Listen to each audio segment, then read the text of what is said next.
to be. Kayunga district has 13 sub-counties and 71 parishes with 19,000 voters expected to cast their vote at 338 polling stations.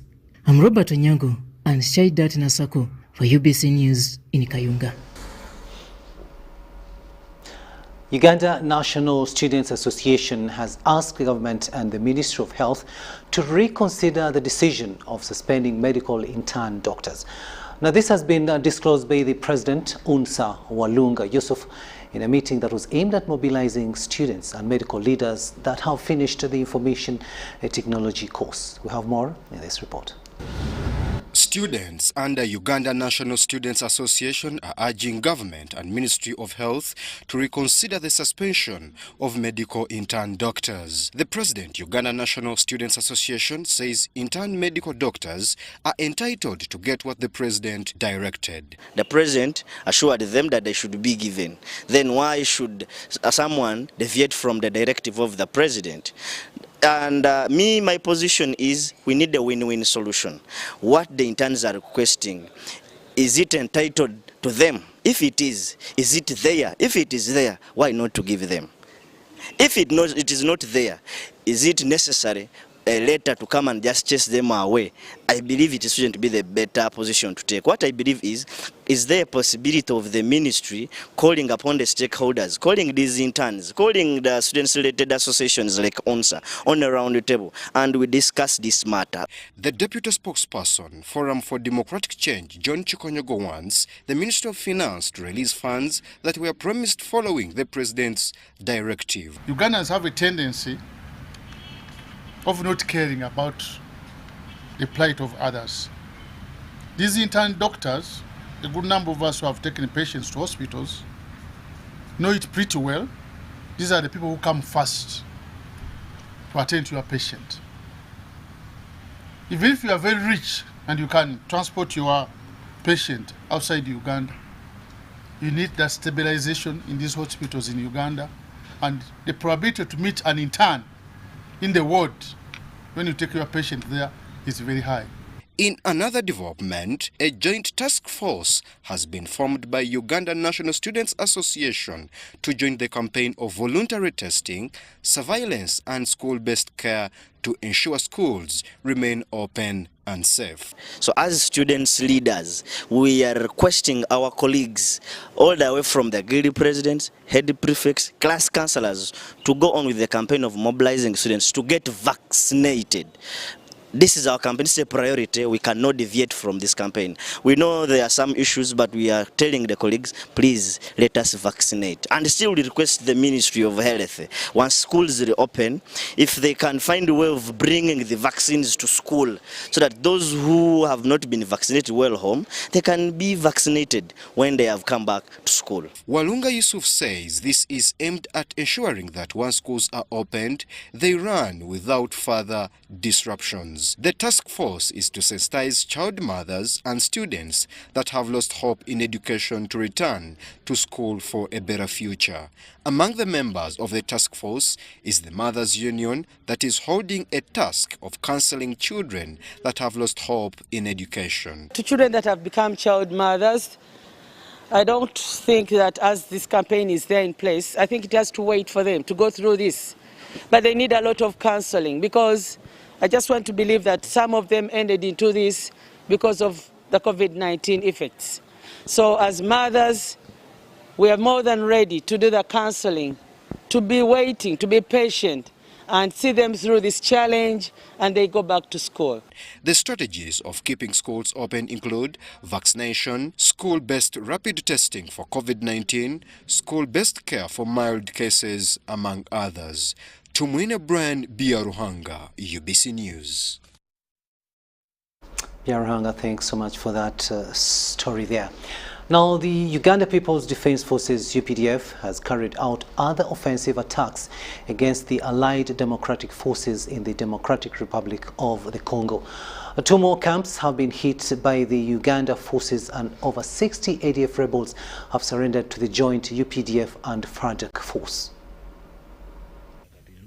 UPDF has launched the second artillery strike that has hit 2 more camps of the Allied Democratic Forces in the Democratic Republic of Congo.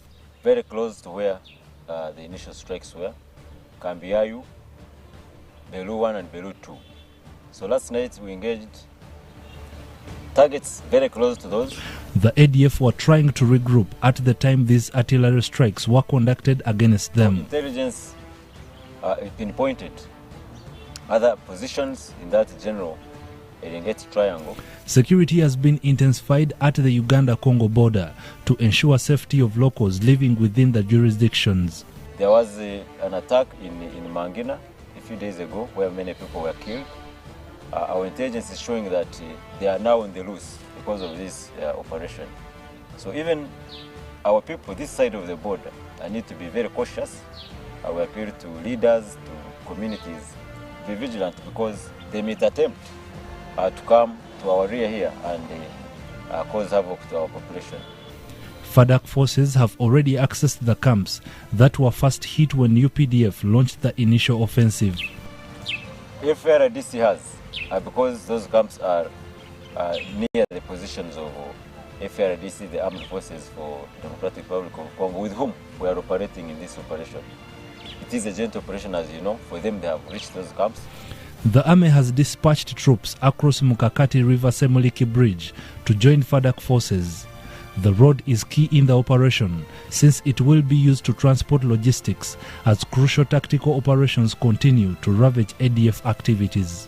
The purpose of launching our troops across River Semuliki is to make them move quicker and be able to join the FRDC to comb all these areas together.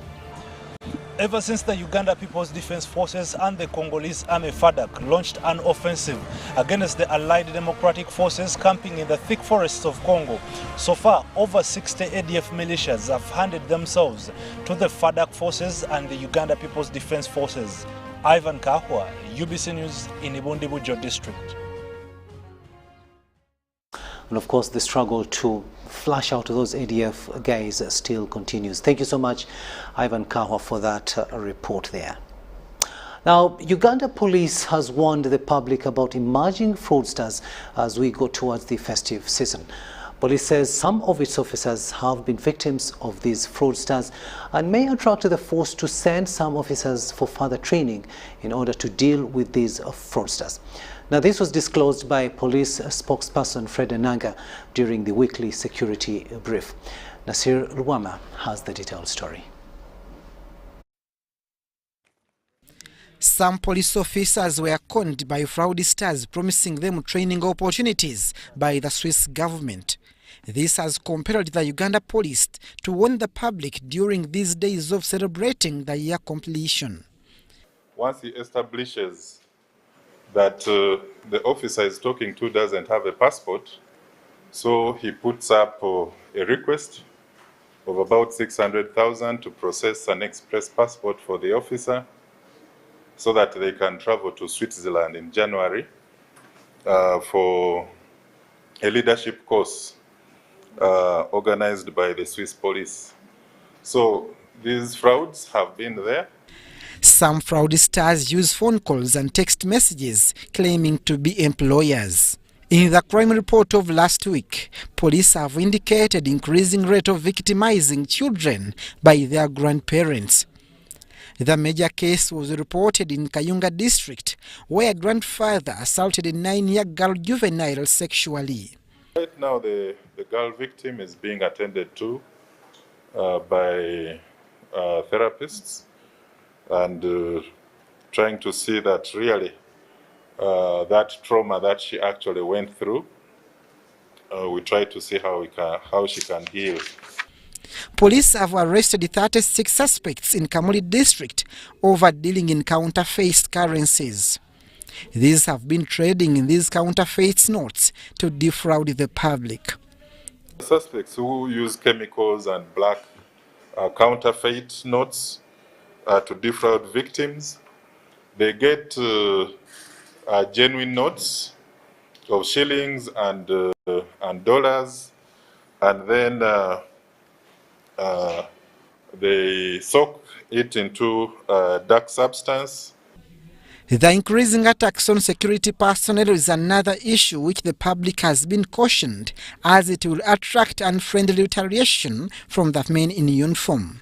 For an attack on security personnel is an attack on the community, and that is why we call upon the community in Busunju, the community in Wakiso, in Soroti to cooperate with us and avail us with information on threats to officer safety and also information that can help lead to the recovery of the 4 guns that are still missing. Other major cases reported in last week to police include robbery, domestic violence, and the investigations are ongoing by the Directorate of Criminal Intelligence. Abdul Nasir Lubwama, UBC News. Fraudsters coming out to do what they do best during the festive season, and of course the general public should be on the guard against such people. Benjamin Katana, lawyer representing the 32 accused National Unity Platform supporters who are facing charges related to unlawful possession of firearms, has asked General Court Martial to dismiss the charges against the accused. Now, this follows prosecution's prayers to court asking for more time to complete the inquiries in the matter. Katana says in doing so, prosecution violates the accused's rights since some of them have spent over 6 months in jail. The 32 accused National Unity Platform supporters have appeared before the General Court Martial in Machindi to answer charges of unlawful possession of fire ammunitions. Before the General Court Martial Chairman, Lieutenant General Andrew Guti, prosecution led by Eliachi Ruhanga, informed the court that investigations are still ongoing. The chairman and honorable court members, the matter in this case are still under investigation.